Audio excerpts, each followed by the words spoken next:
तर मित्रांनो, होळी 2 दिवसावरच आहे. तर होळी आली की घरामध्ये गोड सुगंध दरवळतो. तर कशाचा? त्या गोड गोड पुरणपोळीचा. आणि रंग, आनंद आणि ताटात गरम गरम पुरणपोळी.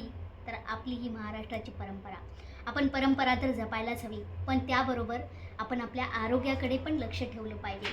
तर बऱ्याचदा मला खूप लोकांनी विचारलं की पुरणपोळी डायबिटीजसाठी चांगली आहे का? तर मी तुम्हाला सांगू इच्छिते की पुरणपोळी ही कशाने बनलेली आहे. तर पुरणपोळीमध्ये आपण ट्रेडिशनली पुरणपोळी बनवताना चणा डाळ वापरतो आणि गूळ वापरतो. तर चणा डाळीमध्ये प्रमुखतः खूप सारे प्रथिनं असतात. प्रथिनं म्हणजे प्रोटीन असतात आणि प्लस त्याच्यामध्ये फायबर पण असतं. हे झालं चणा डाळीमध्ये.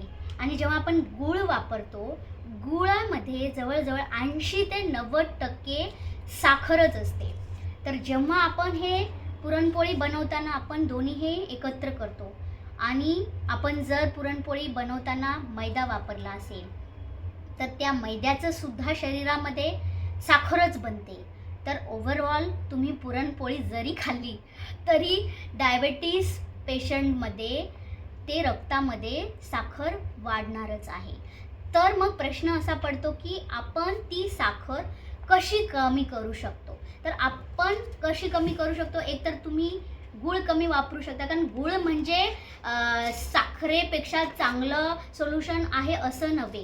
कारण गूळही साखरे इतकाच शरीरामध्ये शुगर वाढवतो. कारण मिनरल व्यतिरिक्त म्हणजे त्याच्यामध्ये जे मिनरल्स आहेत त्याच्या व्यतिरिक्त गुळामध्ये काहीच नाही आहे. तर पुरणपोळी जर खायची असेल तर तुम्ही त्याला डायबेटिक फ्रेंडली कसं बनवू शकता? एक तर तुम्ही 50 ते 70% त्यातला गूळ कमी करा. नंबर 2, पुरणपोळी बनवताना मैद्याऐवजी तुम्ही संपूर्ण गव्हाचं पीठ वापरा किंवा आजकाल तर मल्टीग्रेन पीठ पण मिळतं, ते तुम्ही वापरा. कारण जिथे जिथे फायबर येतो तिथे तिथे तुमची साखर नियंत्रित होते. तर आणि जे तुम्ही चणा डाळीचं मिश्रण बनवता ते जास्तीत जास्त चणा डाळ भरा. कारण प्रोटीन्समुळे शुगर लेवल कमी होते, त्याचा लो ग्लायसेमिक इंडेक्स होतो. कारण ते चांगलं असतं. अजूनही त्याच्यापुढे जर तुम्हाला त्याच्यावर नियंत्रण आणायचं असेल तर थोडंसं 1 टेबलस्पून तुम्ही फ्लॅक्सीड टाकू शकता किंवा तिळाचं कूट टाकू शकता आणि हे सगळं मिश्रण. सो गूळ कमी, ॲडिशनली चणा डाळी भरपूर टाकायचं, चणा डाळीचं शिजलेलं मिश्रण. त्यासोबत तुम्ही तिळाचं कूट टाकू शकता किंवा फ्लॅक्सीड कूट टाकू शकता.